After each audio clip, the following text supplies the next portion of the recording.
Alors, bonsoir, je m'appelle Nordine Bouya, je suis écrivain éditeur, donc j'ai écrit un livre sur le poker qui s'appelle Coup de poker, la gloire ou la mort.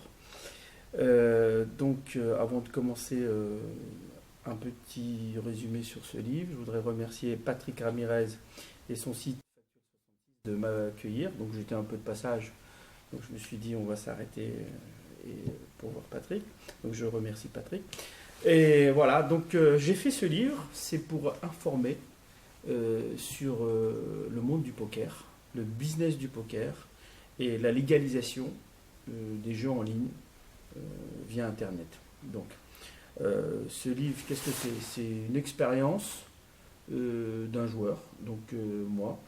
Qu'est-ce qui s'est passé, comment je suis devenu joueur, complètement par hasard, à travers de programmes télé, en regardant Canal+, ou Sport.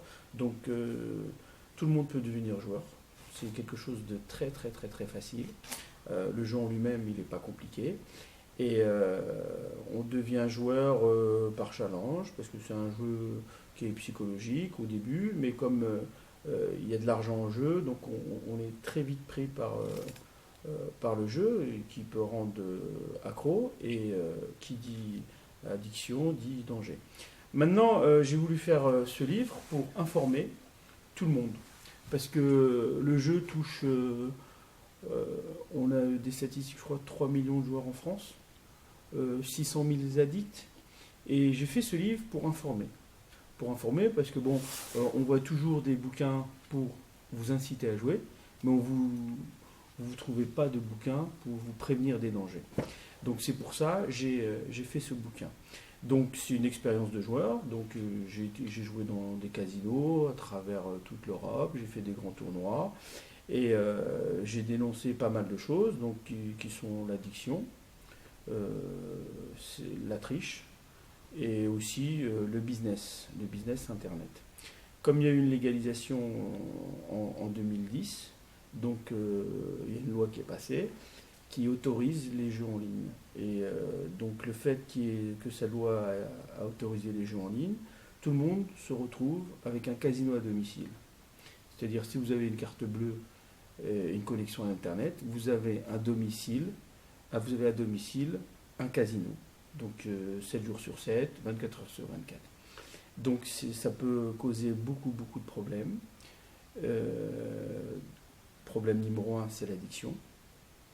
C'est aussi le fait que beaucoup de gens sont vulnérables, les jeunes, et cette disponibilité 24 heures sur 24 fait beaucoup, beaucoup de dégâts. Donc il n'y a pas beaucoup d'informations sur ce sujet, parce que les gens ne se sentent pas concernés.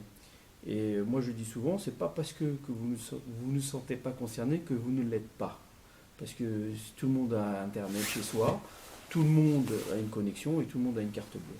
Maintenant, j'ai voulu informer tout le monde parce que dans l'entourage proche, avec les centaines de milliers de joueurs, je pense que beaucoup de familles ont un joueur dans leur entourage. Et le problème du joueur, c'est qu'il n'est jamais objectif. À les écouter, c'est un plaisir, c'est un gain, et tout le monde gagne, comme par hasard. Maintenant, le truc, c'est d'alerter. Donc c'est pour ça que j'ai fait ce bouquin. Maintenant, ce livre, il est sorti, je crois qu'il y a un peu plus de 2 ans maintenant. Les gens, j'ai des excellents retours, donc les gens aiment bien. Et je ne suis pas mécontent parce qu'avec le temps, on sait si on a bien fait ou pas. Quand vous rencontrez des gens qui vous disent j'ai appris plein de trucs, et ça fait toujours plaisir. Et le truc, c'est que j'ai dénoncé vraiment les problèmes de l'addiction et des vraies triches, des triches qu'on peut retrouver sur Internet. Maintenant, le gros problème, c'est que j'explique les dangers du net. En fait, on a légalisé un jeu d'argent sur Internet. Internet, c'est, comme je l'ai dit tout à l'heure, c'est une disponibilité, c'est à domicile. Vous n'avez pas d'alcool à domicile, vous n'avez pas de tabac à domicile, mais avec une connexion, une carte bleue, vous avez un casino à domicile. Et ça, c'est vraiment, vraiment un drame, parce que les gens ne se rendent pas compte. Ne se rendent pas compte.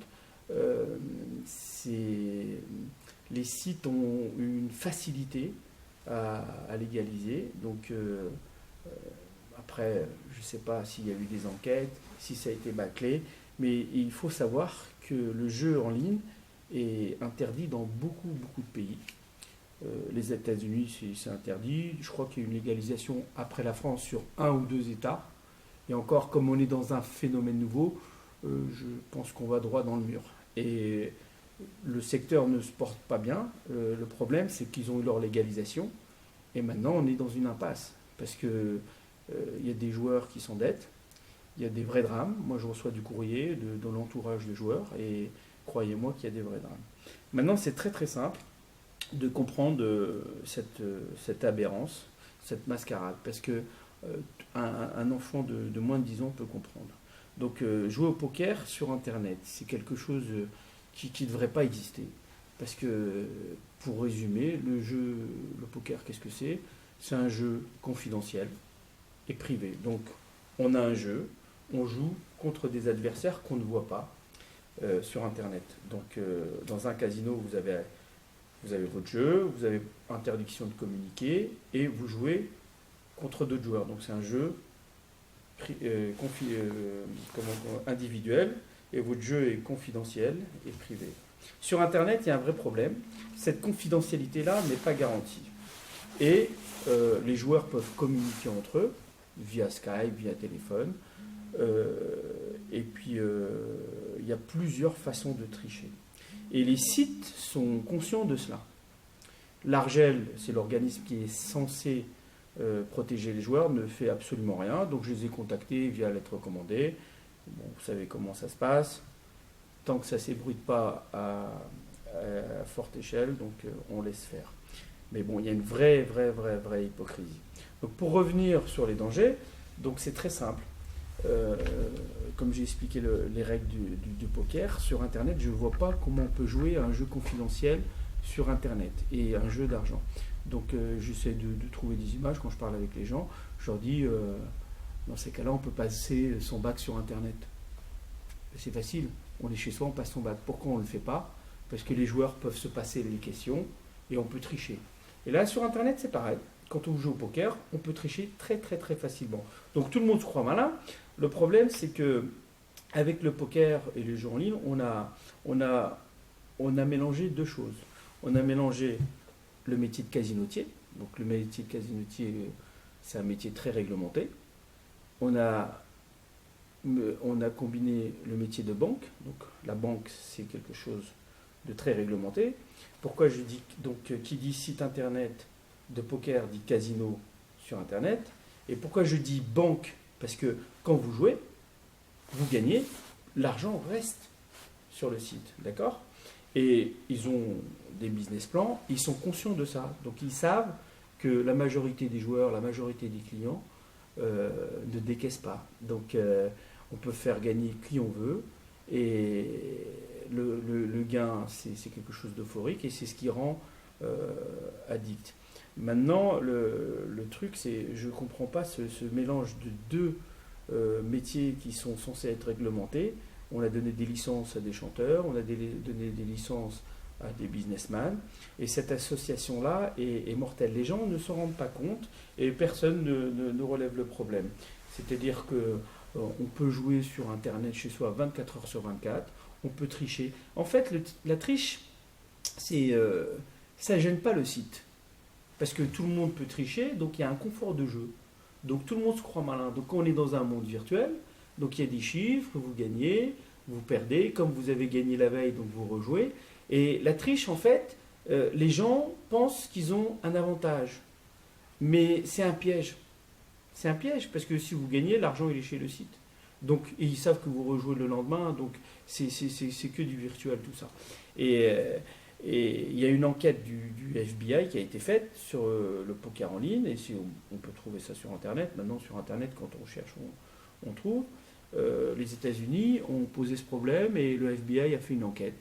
Et c'est très clair, le FBI s'est prononcé là-dessus en disant que la triche était possible sur Internet, qu'on pouvait blanchir de l'argent sur Internet via des sites Internet et que c'était pas possible de légaliser ce jeu.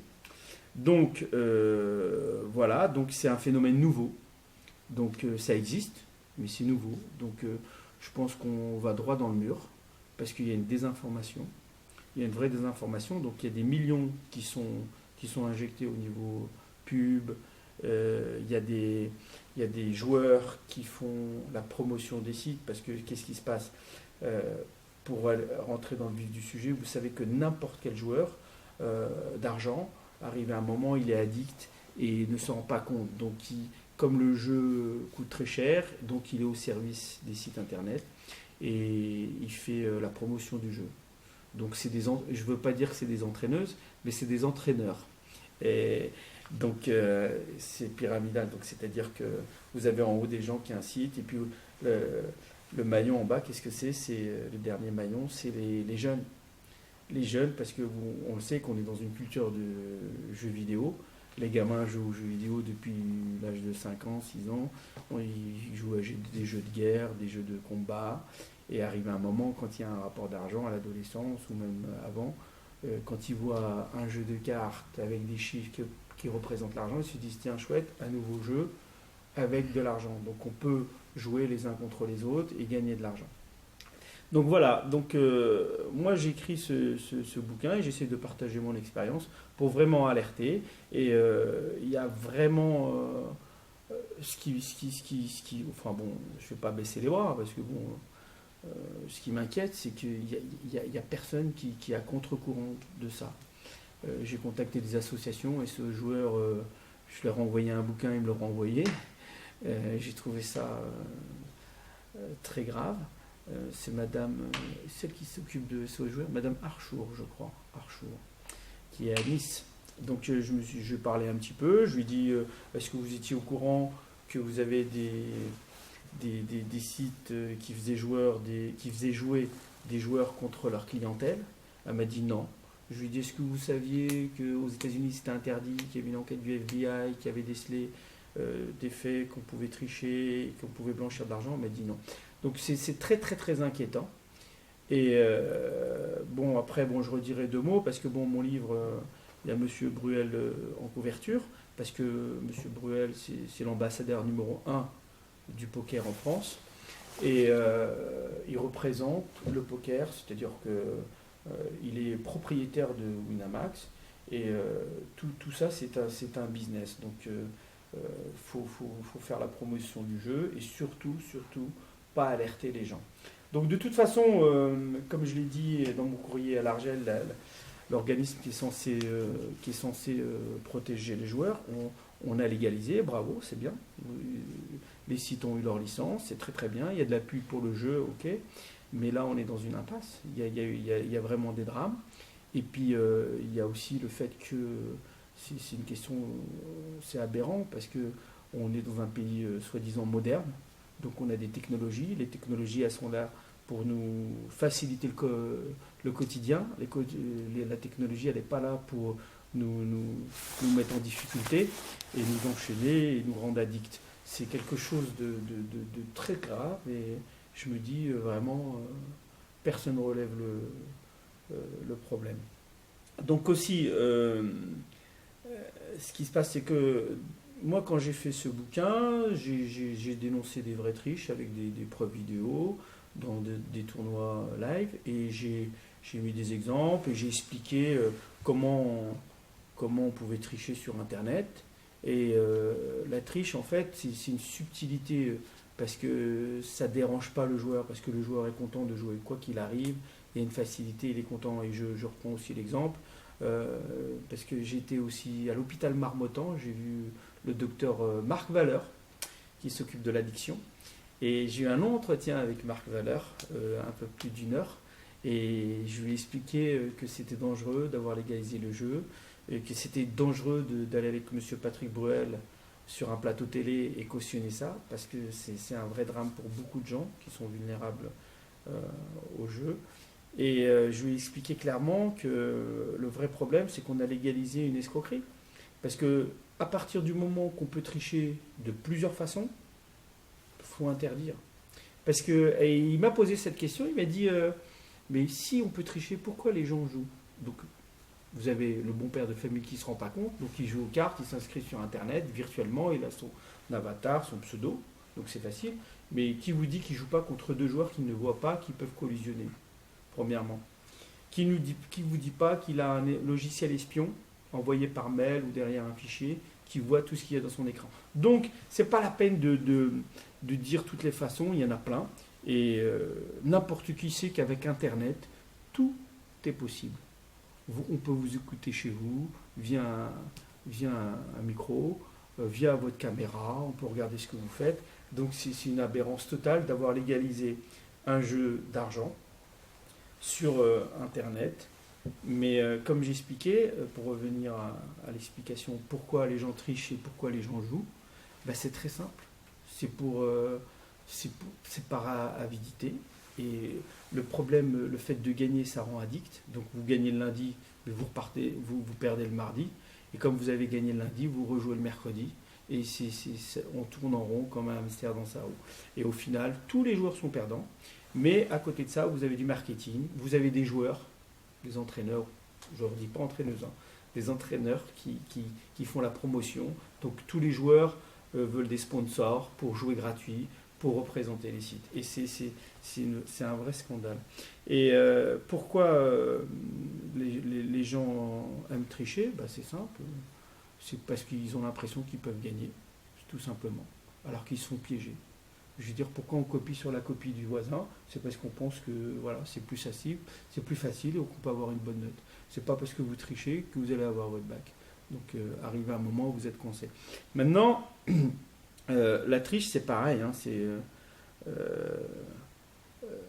C'est quelque chose de quotidien. Les gens le font quand ils le veulent, mais c'est un vrai problème. Et c'est ce que je dis. Donc, si on peut tricher, il faut complètement interdire. Et j'ai eu cet exemple aussi que je lui avais dit. Il m'a dit pourquoi les gens trichent. J'ai dit mais pourquoi les gens trompent leur femme? Parce que ça leur plaît. Mais ils ne sont pas pris. Donc tout le monde se croit malin. Et sur Internet, les gens sont piégés. Parce que tout est virtuel. Vous avez votre compte, vous avez des chiffres virtuels, et il y a un engrenage. Et comme c'est rapide, l'addiction arrive très très vite. Très très très vite, on ne s'en rend même pas compte. Il y a une adrénaline. Donc voilà, donc c'est un peu le résumé du livre. Donc c'est un fil conducteur de tout ça. C'est une bio aussi, donc j'ai pas voulu mettre des choses ennuyantes. Il y a du voyage, il y a beaucoup de choses. Maintenant, pour finir, quand j'ai fait ce bouquin, donc j'ai été contacté par une boîte de production parce que j'amenais des vidéos pour dénoncer des vraies triches, donc des faits concrets. Donc j'ai dénoncé des triches à millions d'euros. J'ai dénoncé un business de plusieurs millions et je pensais être relayé dans les médias. J'ai fait un reportage pour Canal+, spécial investigation, donc ils m'ont fait le jeu pendant 6 mois, on va faire ci, on va faire ça. Et je me rends compte qu'il y a une vraie hypocrisie. Je ne m'attendais pas à ça, donc bon, j'étais naïf, mais bon, j'apprends vite. Donc ça va être dur, petit à petit, mais je pense qu'on va dénoncer cette mascarade, et je pense qu'elle n'a pas d'avenir. Donc ils font comme ils veulent, donc l'arnaque, elle peut durer peut-être encore 6 ans, 7 ans, 8 ans, 9 ans, 10 ans, mais on va droit dans le mur, parce que c'est le fait d'avoir légalisé ça sur Internet, c'est une régression. C'est une régression à tous les niveaux, parce que, comme je dis, la technologie, elle est là pour apporter de la commodité, elle n'est pas là pour enterrer les gens. Et le truc est très très simple, c'est que si vous prenez des joueurs professionnels en leur disant est-ce qu'on peut tricher sur Internet, je défie n'importe quel professionnel du jeu de me dire non. Oui, on peut tricher sur Internet de plusieurs façons. Mais le virtuel, cette combinaison banque virtuelle, casino virtuel, fait que les gens sont en suspens et maintenus dans cette émotion du jeu. Voilà. Autre chose, c'est que quand j'ai été manipulé par les médias, je pensais que je faisais un sujet, que le sujet allait passer. Bon, j'ai appris vite, j'ai vu que les médias étaient un peu complices, parce que c'est pas normal qu'au jour d'aujourd'hui qu'on ne puisse pas avoir accès aux médias quand on dénonce un scandale qui touche tous les Français, parce que ça touche tous les foyers français. Comme je l'ai dit tout à l'heure, c'est pas parce que vous ne vous sentez pas concerné que vous ne l'êtes pas. Tout le monde a Internet chez soi, tout le monde a une carte bleue, donc vous avez votre entourage, vos enfants, et ça c'est scandaleux que les médias ne le dénoncent pas. Et vous avez un people, donc M. Bruel, qui est propriétaire du site numéro 1. Donc bon, il m'a fait un courrier de ses avocats pour retirer sa photo du livre. Bon, comme je parle de lui dans le livre, il y a de l'information, il y a un droit à l'image, il y a un droit à l'information. S'il faut s'expliquer dans les tribunaux, on ira aux tribunaux. Donc j'attends ça. Et s'il faut expliquer tout ça dans un tribunal, ben, on le fera. Parce que c'est un vrai scandale. Donc je reviendrai. Merci de votre accueil. Donc je fais une petite expérience et une petite présentation de mon livre. Donc voilà, donc je serai mieux préparé la prochaine fois pour faire peut-être une conférence. Et puis on rentrera vraiment dans le vif du sujet avec des images, des vidéos. Et voilà, donc je pense que j'ai fait un petit peu le tour. Je vous remercie de votre accueil et je vous dis à bientôt. Merci.